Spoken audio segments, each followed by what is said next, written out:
...1991. Una ola de violaciones sacude Cataluña.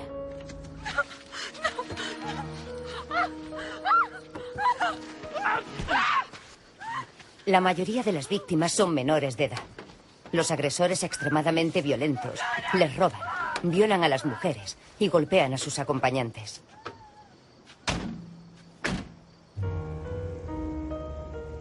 Armados con un revólver y un bate de béisbol, antes de atacar se identifican como policías.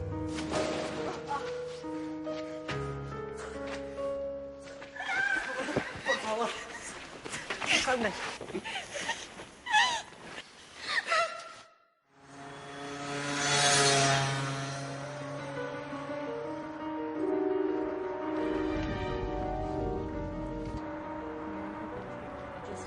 Algunas víctimas hablan de aspecto agitanado, pero la mayoría afirma que son árabes y que entre ellos hablan árabe o similar, aunque a ellas se dirigen en castellano, unas veces con acento y otras perfectamente.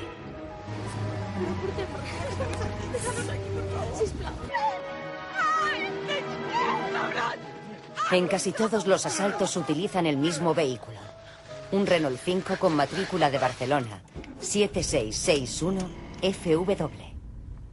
Los agresores insisten en que no les miren a la cara. Les deslumbran con una linterna y cuando las violan les tapan el rostro con su propia ropa. ¿Qué estás haciendo? ¡Hijo de puta!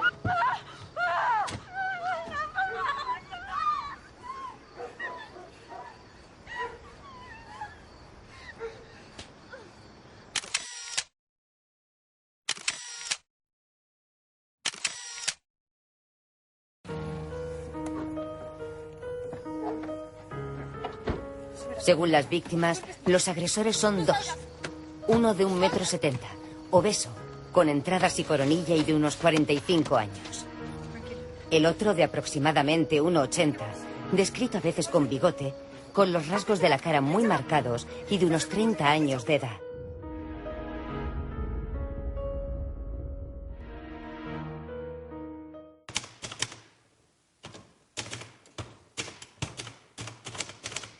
Después de estos delitos, la policía elabora un informe que incluye las descripciones de los presuntos autores y del vehículo que emplean. Entre las comisarías que lo reciben, hay una que al mismo tiempo recoge la ficha de hospedaje de una pensión cercana, en la que figura la entrada de 2 súbditos marroquíes. Después de visitar la pensión, la policía detiene a 2 hombres que encajan en las descripciones hechas por las víctimas: Mustafa Zaidani y Ahmed Tomouhi. Por la tarde, cuando termina mi trabajo, me voy de camino hasta el dormitorio donde yo voy a dormir. Cuando da la vuelta, un policía al lado de la puerta entra dentro. Empieza a sacar todo eso que hay de marido, todo, cachillar todo. No hay nada más. Me dice, comentación, uno saca pasaporte y me dicen, puede va con nosotros. Luego viene uno, me dice, con palabras árabes, me dice, ¿dónde cabos? ¿Qué cabos? Yo me digo, ¿qué cabos tengo yo? Y luego me dice, ¿dónde tienes coches? ¿Qué coches? Si yo no tengo coche. No sabe yo llevar coche. ¿Dónde están tus amigos? ¿Qué amigos? Yo no tengo ni un amigo aquí. Al final me dicen que te quedas aquí, a dormir aquí. Durante los 2 días siguientes, Zaidani y Tomouhi, detenidos en la pensión, son sometidos a diversas ruedas de reconocimiento con las víctimas de las agresiones. Zaidani no es identificado en ninguna y es puesto en libertad. Por su parte, Tomouhi es reconocido por 8 de ellas. Otras 5 creen que puede ser o que se parece, y 7 no le señalan. En una de estas ruedas, las víctimas ven a Tomouhi antes del reconocimiento. Sí es cierto que cuando Ahmed Tomouhi fue conducido al juzgado, por delante nuestro, de los compañeros que nos encontrábamos allí y las víctimas que nos encontramos en un pasillo del juzgado, pasó esposado por la Policía Nacional. para entrar al despacho del juez y para salir del despacho del juez. Eso sí es verdad que todo el mundo lo vio. Como me hablan por ahí no entiendo nada. Una palabra así, 10 no. Me dicen, tú hablas hasta catalán. Dicho yo no sabía ni hablar ni castellano. ¿Cómo habla yo catalán? Porque me preguntan, me dicen, ¿por qué no estás asustado, no estás llorando, no estás nervioso? Dicho, yo no he hecho nada. Es una vocación. Yo sabía que no he hecho nada, sabes, es una vocación. Tan que vocan. Yo cuando ya la verdad, me haga juicio la verdad, a ver qué va a explicar esa mentira. No va a me condenar. Cuando terminamos y me sacan fuera y me viene un señor, no sé, me dice, yo soy tu abogado. Yo no quiero ni abogado ni nada, yo no quiero, ¿qué he hecho yo? Voy a poner un abogado. Ese mismo día se detiene a Abderrazak Munib, un vendedor ambulante con antecedentes por actos deshonestos, por los que había sido puesto en libertad sin cargos. Su fotografía, que permanecía en los archivos policiales, les fue mostrada a las víctimas. Algunas le reconocen, señalando que cuando las atacó no llevaba el bigote con el que aparece en la foto. En el momento de su detención, 4 días después de los delitos, Munib posee un poblado bigote. Con él como presunto cómplice de Tomouji, se producen más ruedas de reconocimiento, en las que ambos son identificados por las jóvenes atacadas en el almacén, en el campo de fútbol y en el interior del coche. Además, a Tomouji también le reconocen las chicas de la parada de autobús y la joven secuestrada en la furgoneta.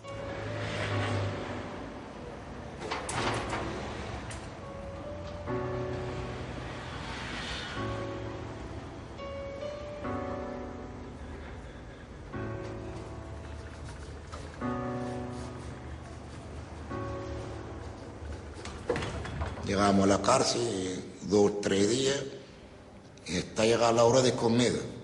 Eso el hombre está conmigo, sabe leer. Empieza a preguntar, ¿quién es fulano? ¿Quién es fulano? Dicho yo. Me dice, estamos tú y yo de la causa. Y yo nunca no conozco a ese hombre, nunca no lo veo, nunca no viene en mi camino. Si lo conozco, pero no conozco, nunca de mi vida. Me dice, yo no he hecho nada de esos crímenes. Estoy mirando si te conozco o me conoces de la calle. Uno de nosotros va a faltar de aquí, porque yo voy a pensar, tú me traes a la cárcel. Y empieza riendo, me dice, y yo me pasa igual que usted. El juzgado número 2 de Martorell nos ordena a nosotros efectuar una investigación sobre si Ahmed Tomou y Abderrazak Munib se conocían. Este informe fue un informe bastante exhaustivo, lo hicieron unos compañeros del equipo de Policía Judicial de la Guardia Civil de Martorell, y ahí quedó bastante claro de que estas 2 personas no se conocían antes de haber sido detenidas. Bajo mi punto de vista, yo no creo que 2 personas que sean unos desconocidos puedan acometer una violación juntos.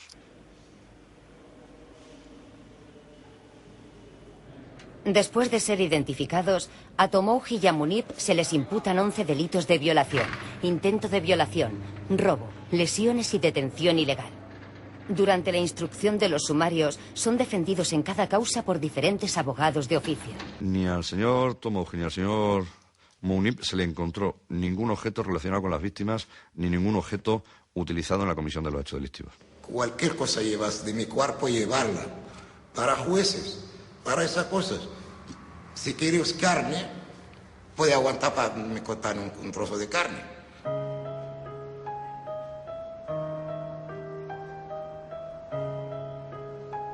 En uno de los casos en el que solo Tomouji está identificado, las víctimas entregan a la policía las ropas que llevaban en el momento de los hechos. El laboratorio de analítica forense que examina las prendas detecta restos de sangre y esperma en la ropa de la joven que afirma haber sido violada por Tomouji.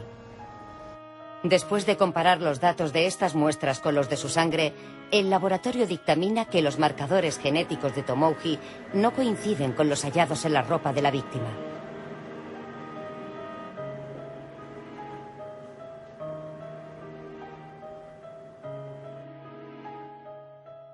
A pesar de que esta prueba le exculpa, el tribunal que juzga el caso desestima el resultado de los análisis. Según la sentencia, porque ignora por completo la cualificación técnica de los peritos que los han realizado. Estas personas, miembros de la policía científica, son llamadas a declarar, pero por motivos que se desconocen no se presentan en el juicio. Poco después, Tomoji es condenado por estas violaciones. ¿Por qué me condenan? Presentan todo. Pruebas de ADN, de huellas, de muchas cosas. De la ropa de ellos, de sangre, ellos me dicen, me pagan la cabeza. Juez, mira, pruebas, no es mío, ni una cosa. Seguiré investigando hasta se asegura la cosa. Tiene presa, le condenaron, me quita de medio y viene esa tormenta, esa pesadilla. Y me dejan mis hijos huérfanos, yo estoy vivos, me matan antes de llegar a mi fin. La verdad es que los procedimientos ya están bastante avanzados, eran todos sumarios y ya prácticamente estaban al final de los mismos. De hecho, solamente hicimos 2 juicios de los 5. Tomoji también es condenado por el delito del secuestro y poco después absuelto de otra violación. En este caso, los análisis de ADN también le exculpan y además la víctima declara en el juicio que nunca ha afirmado reconocerle. Un año más tarde, los dos son condenados por la violación cometida en el almacén. Mientras, el último de los juicios llega a su parte final. Había muchas víctimas y, claro, tenían un recuerdo de esta persona que a partir del reconocimiento a Ahmed Tomouj ya, creemos que la persona que recordaban era Ahmed Tomouj. En una primera declaración efectuada ante la Guardia Civil, la dueña de la pensión en la que Tomouji se hospedaba antes de ser detenido afirma que éste permaneció en la pensión la noche en que se cometieron estos delitos. Lo que sucede es que luego en el interrogatorio nos viene a decir algo que no había dicho hasta entonces, y es que ella cerraba la puerta de la pensión a cal y canto a las 9 de la noche, si mal no recuerdo, pero es que parece ser que dejaba una puerta trasera abierta por si alguien tenía que salir o entrar después de esta hora. Esto nos destrozó toda la defensa. Abderrazak Munib padece una enfermedad que provoca que uno de sus testículos tenga un tamaño desproporcionado. Un hecho sobre el que su abogado basa la defensa y sobre el que ninguna de las víctimas hace referencia en sus primeras declaraciones. Y que esto, según me habían comentado los médicos, hacía, si no imposible, muy difícil la penetración. Y esto fue confirmado por el médico forense, por los médicos forenses que declararon, que intervinieron en el juicio oral que se celebró en la Audiencia Provincial, en la sección quinta, en el sentido de que era prácticamente imposible la penetración en el estado en que se encontraba el señor Munib sin la colaboración de la víctima. Después del juicio oral, también son declarados culpables de las violaciones del campo de fútbol y del interior del coche. En apenas 4 años, son condenados cada uno a 1 siglo y medio de cárcel.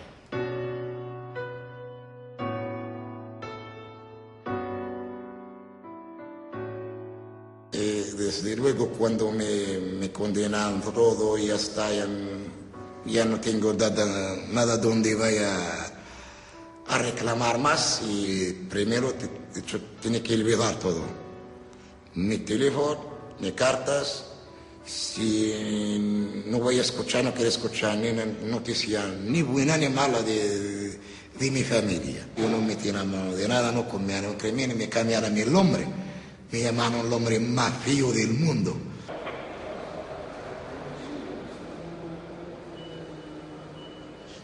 No soy yo el culpable, no soy yo ladrón, no soy yo el violador, no soy yo de estas cosas que me causaron. Se equivocaron, vale. Y el perdón, el error se perdona. Yo los perdoné a ellos porque ellos también son víctimas. Yo no soy yo. No. La identificación en rueda, a la postre la única prueba existente contra Tomouji y Munib, no debería servir por sí sola para condenar a una persona. Según Margarita Dijes, experta en psicología forense, la firmeza de un testimonio no es garantía de exactitud. Para comprobar la dificultad que entraña el reconocimiento en rueda, hemos realizado un ejercicio con sus alumnos de psicología de la Universidad Complutense de Madrid. Después de un vídeo en el que se reproduce un robo, los alumnos van a ver 2 ruedas de reconocimiento, a través de las que tratarán de identificar al autor del delito.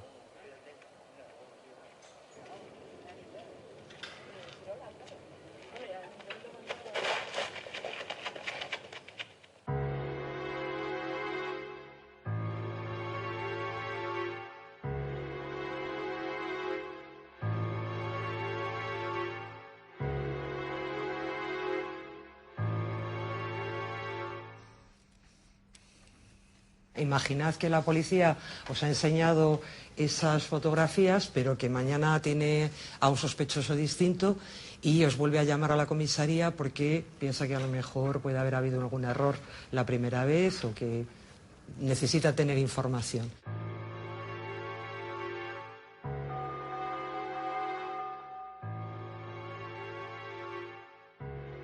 Aunque lo habitual es que pasen días o meses antes de poder identificar a alguien en una rueda, los alumnos han dispuesto de un intervalo de retención de apenas 15 minutos.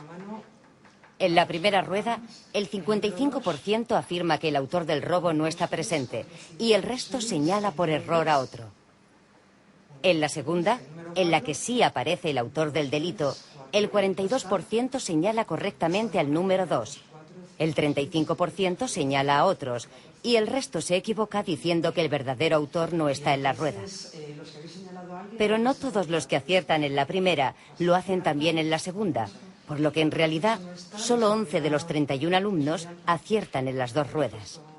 Que en el caso del chico que aparecía en las dos ruedas, si a lo mejor en el primer caso has elegido a ese chico, el hecho de que aparezca también en la segunda rueda te puede prejuzgar a volver a elegirle por el hecho de familiaridad, de que le has visto en la primera rueda y te está sonando la cara y dices, jolín, me lo están poniendo otra vez, va a ser él. O sea, si tú en el primer momento has tenido la idea de que ha sido él, si aparece en la segunda rueda, yo creo que vas a tener más predisposición a volver a elegirle. Efectivamente, tienes toda la razón. Y además, en este caso, incluso se incrementaría la confianza. Me dice, bueno, la primera vez cuando yo vi una rueda no lo tenía nada claro, pero ahora es que sí que lo tengo muy claro. O sea, tengo una enorme confianza. Ahora ya no lo hago, no lo digo en términos, digamos, de dudas, sino que estoy completamente convencido. En los años 96 y 97 se produjeron una serie de atracos en diferentes sucursales bancarias de Galicia. La policía comenzó su investigación y en un álbum que les mostró a los empleados de los bancos, estos reconocieron como autor de los robos a un abogado de Orense. Este abogado había sido detenido un año antes por un presunto delito contra la salud pública, con el que finalmente no fue relacionado. Aún así, su fotografía permaneció en los archivos policiales. Tras ser identificado, José Manuel Rodríguez Díaz tuvo que pasar una rueda de reconocimiento. Y en esa primera rueda de reconocimiento, que eran, por cierto, un hecho que sí había ocurrido en el mismo año 1996, no se me reconoce por parte de los empleados. Y así llegamos al 14 de mayo del año 1996, donde se me cita por el juzgado de instrucción de Noya y, bueno, pues paso la rueda de reconocimiento. Curiosamente, ahí me reconoce. Claro, se me toma declaración, no se me hace absolutamente caso y se decreta mi prisión, donde permanezco entre el día 14 y el día 20 de mayo. Recuerdo además que solo ingresar en prisión, primero la rabia de que me ingresen en prisión cuando le estoy ofreciendo toda una serie de testigos, abogados, empresarios, empleados de cafeterías, que a una persona se pueda ingresar en prisión, que a una persona se le pueda privar de libertad, sin siquiera escuchar el testimonio de estas personas, a mí me parece muy grave.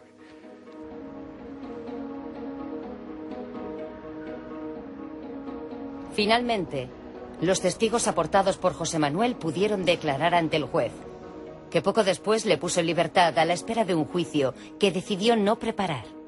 ¿Por qué no se prepara? Porque era inocente, no tenía nada que preparar. No se tiene por qué preparar un juicio de ese tipo.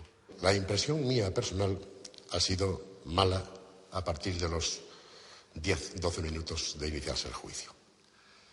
Porque alcancé la conclusión de que era estéril el juicio. El ambiente que se respiraba era un ambiente en el que José Manuel Rodríguez lo iban a condenar. En octubre de 1999, el juzgado de lo penal número 1 de Santiago de Compostela le condenó a 9 años y 6 meses de cárcel, como el autor de los 2 atracos de Noya. Pues a mí se me notifica la sentencia por parte de José Manuel Orbán, que un día acude al despacho en compañía de mi madre y me dicen: estás condenado a 9 años y medio de prisión. Y permanecí vivo y empecé a luchar y seguí confiando en la justicia. No me cabía en la cabeza esa sentencia, una sentencia que aún hoy, y por prescripción facultativa, no he leído, aún hoy. La prensa desde el principio se hizo eco de la noticia, ya cuando fui detenido en Ourense, aunque quedé en libertad. El daño fundamental se produce sobre todo a raíz de la sentencia condenatoria. Cuando nos enteramos, la noticia causa gran conmoción en la ciudad. José Manuel Rodríguez es una persona muy conocida, un abogado con prestigio. Los periódicos en este tipo de sucesos tienen que ser muy cautos, pues porque puedes fácilmente caer en un juicio paralelo. Me viene ahora a la cabeza que tuve que hablar con determinado fiscal y le dije, pero hombre, Carlos, ¿pero tú realmente crees que yo he sido? Claro, la respuesta de este hombre fue cuando te condenaron por algo será. 2 meses después de ser condenado, la Guardia Civil le detuvo en Pontevedra, acusándole de ser el autor de otro atraco. Es como un aldabonazo donde ya había libertad para acusarme de todo. Paso la noche en el calabozo, demuestro con testigos dónde había estado, qué es lo que había hecho y se me pone en libertad. Y allí se me reconoce ya no solo por el empleado de Soutelo de Montes, que afirma que fui yo, sino que paso la rueda de reconocimiento también con un empleado de una sucursal en el Grove. Y el del Grove, curiosamente, realiza una descripción del atracador diciendo que se parecía mucho a mí, pero que no era yo. José Manuel tenía o alguien que se parecía muchísimo a él, o que alguien, de alguna forma, se configuraba o se preparaba para parecerse a él. Evidentemente yo a partir de ese momento sí soy consciente de que tengo un doble, que ese doble sabe quién soy yo y yo no sé quién es él, y que tenía que cubrirme de un fantasma, de alguien que se parecía a mí, pero que yo no sabía quién era. Después de ser condenado a más de 9 años de cárcel y estar acusado por diversos atracos a bancos, el abogado José Manuel Rodríguez Díaz se vio obligado a demostrar su inocencia. Comenzó así una particular lucha, en la que primero registró todos sus movimientos. Saber a qué hora entraba, a qué hora salía, a qué hora recibía cualquier consulta, a qué hora llamaba, dejaba una temporada el pelo largo, después me lo cortaba al cero, casi al cero, posteriormente dejaba bigote, después dejaba perilla, es decir, iba cambiando de fisonomía como para ver si se producía algún atraco, que pudiera haber alguna fotografía, algo de este atracador que no coincidiera con la fisonomía que yo tenía aquel día concreto.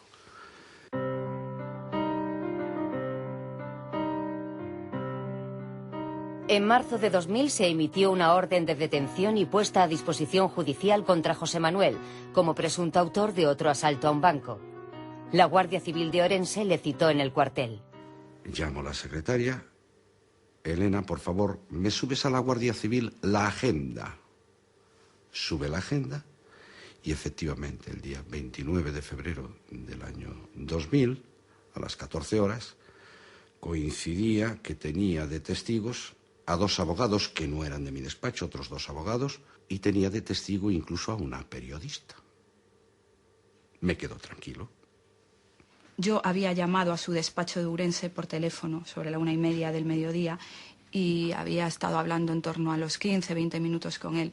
Materialmente era imposible que un robo que se estaba produciendo a las 2:05 se le pudiera atribuir a José Manuel. En esa prueba de reconocimiento en rueda no solo soy reconocido, sino que incluso el personal de la entidad bancaria que me reconoce tiembla al reconocerme. Y allí, en aquella declaración, me entero de que tengo antecedentes por atracos en Silleda, Bandeira, Lalín, Puente Cesures. La Guardia Civil que investigaba los hechos partía de un hecho irrefutable. Yo era culpable. Y si yo aportaba una prueba de mi inocencia, partían del hecho como este hombre es culpable, esas pruebas están inventadas. Para mí fue una experiencia desagradable el declarar ante la juez, pues porque la juez de Becerrea, porque por momentos tuve la impresión de que desconfiaba de mí. Yo llegué a pensar muy seriamente en someterme a una intervención quirúrgica para, de alguna manera, pues ponerme alguna cicatriz en la cara, algo que se distinguiera o que me distinguiera del atracador. Y entonces fue cuando se ideó el iniciar unas comparecencias ante notario, todos los días, entre 8 y 8:30 de la mañana y sobre las 2 de la tarde. Hecho que, lógicamente, desconoce la mayor parte de la gente, yo no podía decirlo, a cuya notaría incluso acudía con muchísimas cautelas de no ser seguido. Repito hasta la saciedad, yo estaba siendo perseguido por un fantasma. Mi única obsesión era retirarle la sábana a ese fantasma. Yo tenía que saber quién era ese fantasma. Poco después, José Manuel recibió en su despacho la visita de 3 miembros de la Guardia Civil, que le informaron que era sospechoso de otros 2 atracos, asegurándole incluso que disponían de una serie de fotogramas de la cámara del banco y de una grabación de voz que le inculpaban. Dejadme ver esos fotogramas, hacedme la prueba de voz. Me desesperaba porque me hicieran las pruebas de voz. Nos vamos ahora mismo a hacer las pruebas de voz. No, para eso hay que ir a Madrid, me decía. Pero ¿cuál es mi sorpresa? Que incluso repaso en la agenda y me encuentro con la circunstancia que coincidía que había acudido a un juicio que estaba grabado por Televisión Gallega. Y le dije, quiero ver esos fotogramas, porque yo, en esa época, estaba con perilla.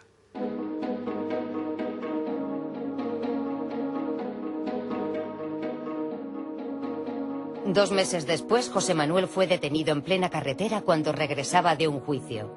De nuevo, le imputaban un atraco. Y se ponen a revisar el coche, no lo olvidaré nunca. Me pincharon un globo de mi hijo Martín. Evidentemente no encontraron nada, porque nada podían encontrar.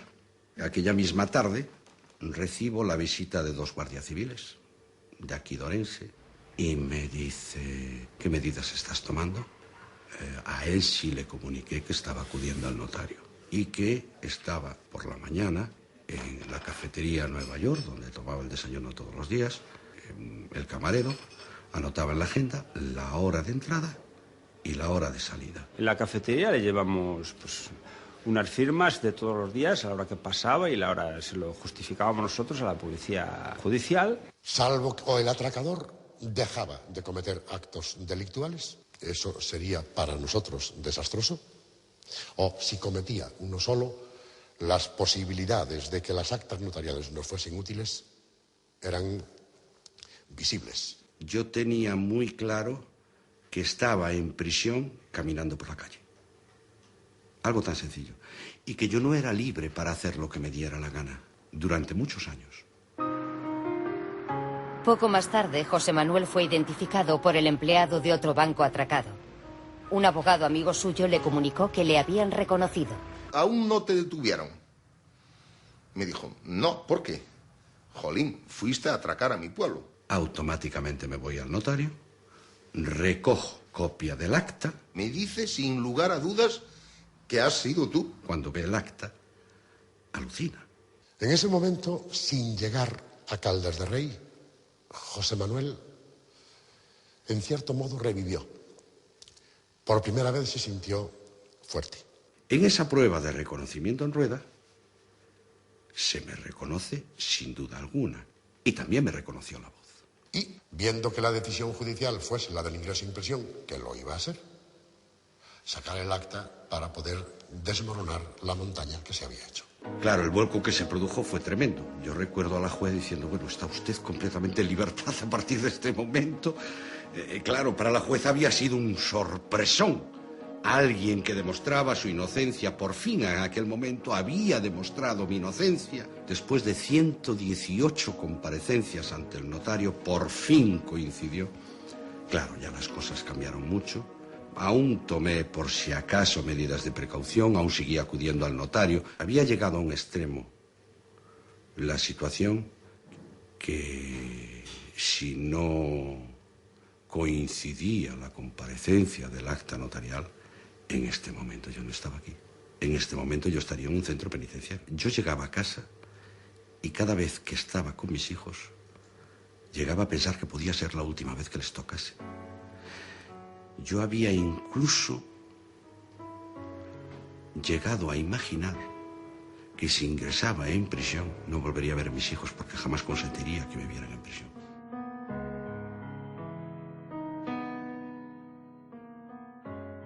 Un abogado ourensán acaba de ser declarado inocente de cometer 2 atracos a un banco. Para conseguir que o tribunal o absolvera, tivo que demostrar que o verdadeiro atracador era unha persoa moi parecida a él. 3 años después de demostrar su inocencia, José Manuel no pudo contener la emoción al conocer que había sido detenido el verdadero atracador, Fernando Alberto Pérez, más conocido como el Dandy. Por fin le pudo poner rostro a la peor de sus pesadillas. Desde entonces, José Manuel es capaz de analizar abiertamente una historia que ha marcado gran parte de su vida. Detienen al Dandy. En ese momento acaba la pesadilla. Sí, en ese momento acaba de la pesadilla porque ya no solo yo había demostrado la inocencia, sino que se había, a efectos de la investigación, se había demostrado quién era el autor de los hechos que a mí se me imputaban. Detienen al Dandy y posteriormente hay una absolución por parte de la Audiencia Provincial de A Coruña.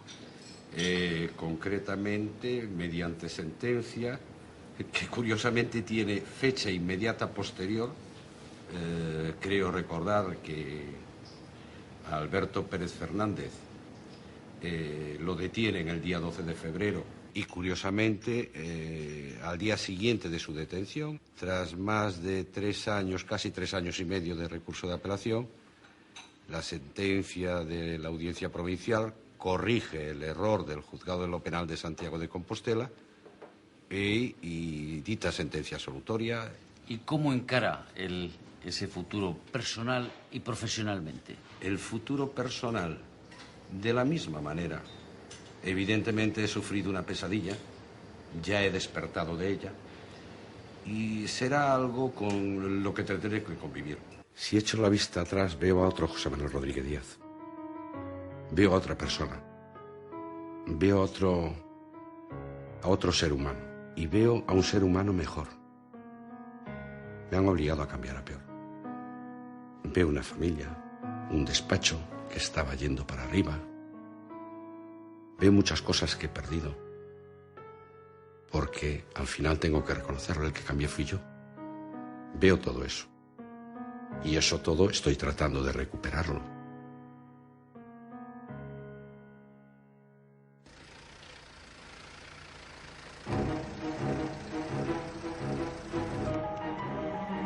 En la primavera de 1995, otra ola de violaciones sacude Cataluña. Una serie de agresiones muy similares a las que 4 años antes llevaron a la cárcel a Abderrazak Munib y Ahmed Tomouhi. Como resultado de las investigaciones realizadas, la Guardia Civil detiene a un ciudadano de etnia gitana como presunto autor de los delitos. La detención del señor Antonio García Carbonell se produjo cuando esta persona acudía con un vehículo, lo estacionaba y recogía otro vehículo estacionado. Entonces, en esos 2 vehículos, tanto el que iba a dejar como el que se llevaba, encontramos, aparte de los palos, la pistola simulada y otra serie de efectos utilizados para la comisión del hecho, encontramos muchos efectos personales perfectamente reconocibles como de propiedad de las víctimas de los hechos que se habían sucedido días antes. Su parecido físico con Ahmed Tomouhi, que es enorme, ahí sí empezamos a pensar seriamente de que esta persona bien podría ser la autora, junto con otra persona, de los hechos del año 91, que en el año 1995 las víctimas, alguna de ellas sigue reconociendo a Ahmed Tomouhi y a Abderrazak Munib como los autores de la violación, cuando estas personas ya llevan casi 5 años en prisión.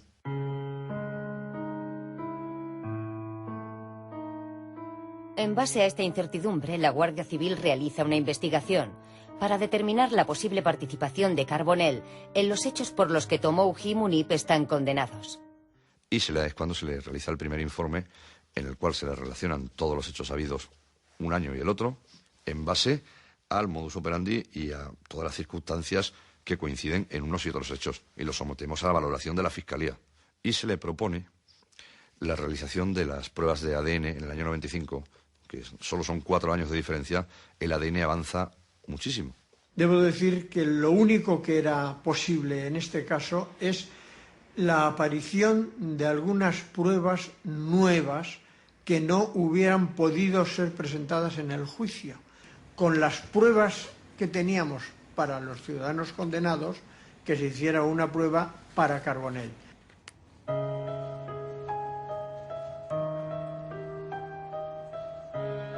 De solo 2 de los casos se conservan muestras. Por un lado, las que ya en el año 92 exculpaban a Tomoji y fueron desestimadas por el tribunal que le condenó. Pero el mal estado en el que se encuentran impide al Instituto Nacional de Toxicología extraer ADN.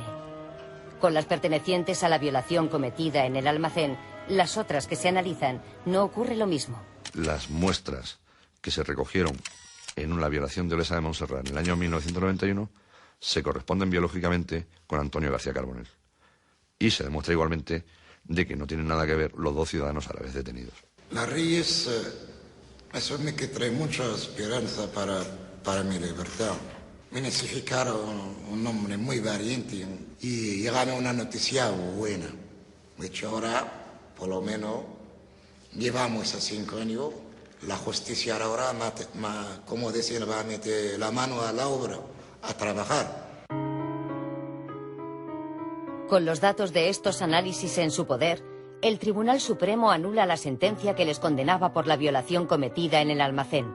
Sin embargo, en los demás casos por los que están condenados, no existen pruebas que certifiquen su inocencia, por lo que Tomoji y Munib siguen en prisión cumpliendo el resto de las condenas.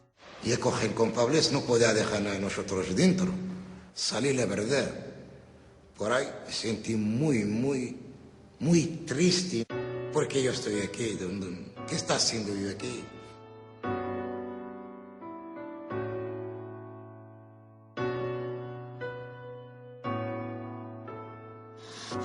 Después de ser absueltos, la Guardia Civil elabora un segundo informe en el que insiste en la inocencia de Tomoji y Munib, aportando nuevos datos en relación con el vehículo utilizado en los delitos. Una serie de hechos que ninguno de los tribunales que les condenaron conocía en el momento de juzgarles, y para los que hay que volver la vista al año 91. Uno de los vehículos utilizados por los autores de los hechos, tras la detención de Abderrazán Muniz y de Ahmed Tomou, se sigue utilizando para la comisión de hechos delictivos. El vehículo se recupera en sí por la Guardia Civil de Mollà del Vallès varios días después de la detención de Abderrazán Muniz y de Ahmed Tomou. La persona que va a recogerlo huye ante la presencia de la Guardia Civil y que esa persona tiene un aspecto físico similar a Ahmed Tomou. Y dentro del vehículo se encuentran pues, una serie de palos, una pistola simular, que a la postre son los objetos que se utilizaban para intimidar a las víctimas. Uno de los delitos cometidos con este vehículo se produjo a finales de noviembre del 91. De nuevo, una pareja fue atacada por 2 hombres armados con un revólver y una barra de hierro. Primero les robaron y luego violaron a la joven y golpearon a su novio. La víctima afirmó que uno de ellos hablaba castellano con acento árabe y que el otro llevaba bigote. Poco después, en un álbum policial, los jóvenes reconocieron a Munib, que ya llevaba 12 días detenido. En los hechos que no había prueba de ADN, solo había reconsideraciones de probabilidad, que esos legalmente no es posible plantear la revisión. Y por lo tanto, si pensábamos que esos señores había la posibilidad, insisto, no la certeza, pero la posibilidad de que en los casos en que yo no tenía pruebas se hubiera producido el mismo error que en el caso revisado, ante esa posibilidad se formuló un indulto haciendo referencia a la posibilidad de inocencia de los condenados. Sin posibilidad de nuevo juicio de revisión, jamás hablar de inocencia, porque no teníamos pruebas de la inocencia de la misma manera que teníamos dudas de la culpabilidad. A mí me produjo una gran decepción que la Fiscalía no moviera la pieza de ir a por todas en un recurso de revisión. Es decir, si la Guardia Civil, de motu propio, inició una investigación a partir de la detención en el año 95 del verdadero autor de iniciar una investigación y llegar a unas conclusiones en las que se mojaba totalmente diciendo que eran inocentes, yo creo que tuvo una postura cómoda. Los condenados no quisieron el indulto. Ellos querían una absolución. Y en el sistema español, técnicamente, no era posible la absolución. Y claro, nos encontramos en una situación de callejón sin salida. Indulto para uno culpable, para uno inocente, y llegar a la verdad tiene a investigar mi caso, solo me traen medio pelo de prueba. Me voy hoy a la cárcel, voy a pagar a me castigan de nuevo. Después de la petición de indulto y sustentados en los informes de la Guardia Civil, los abogados de Tomouji y Muniz plantean sendos recursos de revisión por el resto de las condenas. A primeros del año 2000, el Tribunal Supremo deniega la autorización para interponer el recurso a Abderrazak Muniz, que durante la reivindicación de su inocencia llega a mantener hasta 6 huelgas de hambre. 3 meses después, deniega el de Tomouji. La impresión personal es que, había espacios de duda, pero espacios de duda, repito, que tenían que haberse sustanciado en el juicio oral. No obstante, yo creo recordar en el tiempo que estos mismos espacios de duda los tenía el fiscal en su informe y habría una posibilidad incluso de remediar por la vía del indulto pues aquello que no estaba muy seguro y que ya era muy difícil de remover por la estrechísima vía del recurso de revisión. Hombre, yo comprendo perfectamente que no es lo mismo indultar que decir que una sentencia es nula porque se ha basado en pruebas falsas o inconsistentes. Las víctimas son víctimas. Las víctimas no se han equivocado nunca, ni se van a equivocar, ni están diciendo mentiras. Las víctimas dicen, bajo lo que ellas pudieron percibir, la absoluta verdad. Ahora, lo que la víctima, bajo presión, en un lugar oscuro, muertas de miedo, pudieran percibir, bien puede no corresponderse a la realidad, pero no porque ellas quieran mentir, ni porque ellas... No, simplemente porque sufrieron un delito bajo una tensión tremenda. A lo mejor la culpa ha sido nuestra, que le hemos puesto 2 gotas de agua. En todo caso, la culpa será nuestra, de los investigadores, de los cuerpos de seguridad, de los jueces, de quien sea. De la víctima, nunca. Yo a veces pensaba, tengo mala suerte, tengo suerte negro, sí. He dicho, qué mala suerte tengo. Yo hasta me caí a la pesadilla, eso de mi camino, eso.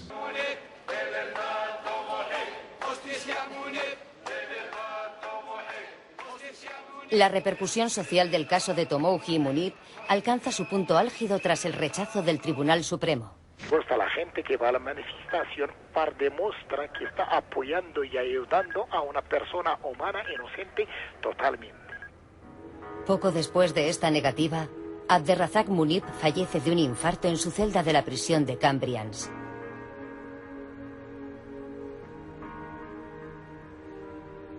Yo vi llegar a la esposa y al hijo, yo creo que venían con una esperanza de que les iban a comunicar la libertad, porque venían con una cara más bien ilusionada. Cuando les comentaron todo lo contrario, realmente la reacción que tuvieron fue, digamos, de aquellas que no se olvidan. Pasado el tiempo, uno de ellos desdichadamente había fallecido. Finalmente, al no tener el cauce gubernamental adecuado, el indulto, mi única posibilidad fue anticipar una petición de 3er grado.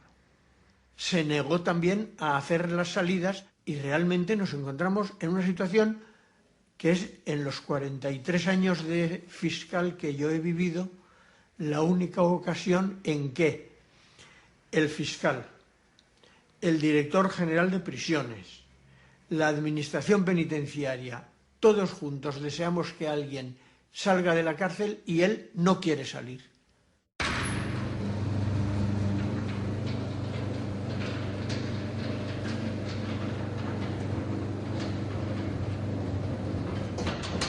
Es muy religioso y él confía en que se descubriría la verdad tarde o temprano.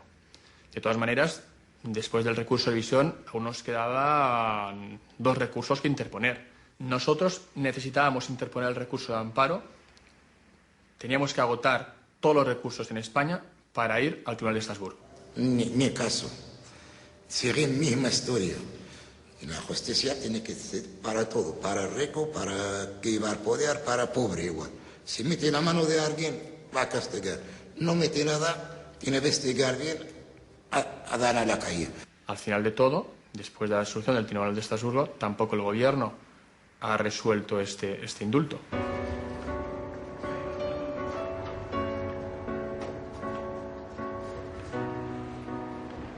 En septiembre de 2006, y después de 3 salidas supervisadas por funcionarios de prisiones, Ahmed Tomouji sale de la cárcel en libertad provisional. Han pasado 14 años y 10 meses desde que fue detenido en la pensión. Por primera vez en mucho tiempo, habla con su mujer. Ya me pone más nervioso. Me queda casi 15 días cuando escucho la voz de mi mujer, de otra hija. Me queda casi 15 días muy mal. Por eso no quería mucho llamar, escuchar la voz de ellas. Eso. Son mujeres. Cuando escuchan la voz lloran, y yo me tiene más nervioso, más triste. Por eso no quiero escuchar la voz de nada. Y me dicen, te vayas de una vez, no va a volver. Te damos una libertad condicional, no va a volver aquí ni para dormir, ni para fiar más nada de aquí. Si no, yo voy a pedir nada, no voy a fiar nada. Si quieres me echas a la calle, me echan a la calle. Y me dicen, te vas, cógete cosas, te vas de libertad. Yo no voy a escapar nunca de esa pesadilla hasta el final. Y tengo esperanza, va a quitar. Pero me dan libertad, me quedar aquí, me voy a esconder, voy a escapar. Pues yo nunca escapé de nada. Nunca no escapé yo de nada, ni de justicia, ni de gente. Nunca voy a esconder yo atrás de la puerta. Siempre yo andando como quiero, donde quiero, con mi cabeza alta. Yo si cojo un trabajo de aquí, cualquier trabajo, con papeles, sin papeles voy a trabajarlo. Pero donde voy a presentar, y me pidan ese permiso de trabajo. Y yo no lo tengo. Tengo y no vale. Tengo y no vale, ya está. A Tomouji todavía le queda 1 año de condena.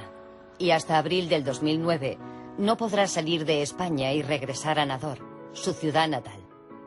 Mientras tanto, intenta rehacer su vida en Martorell, con la esperanza de que algún día se reconozca su inocencia.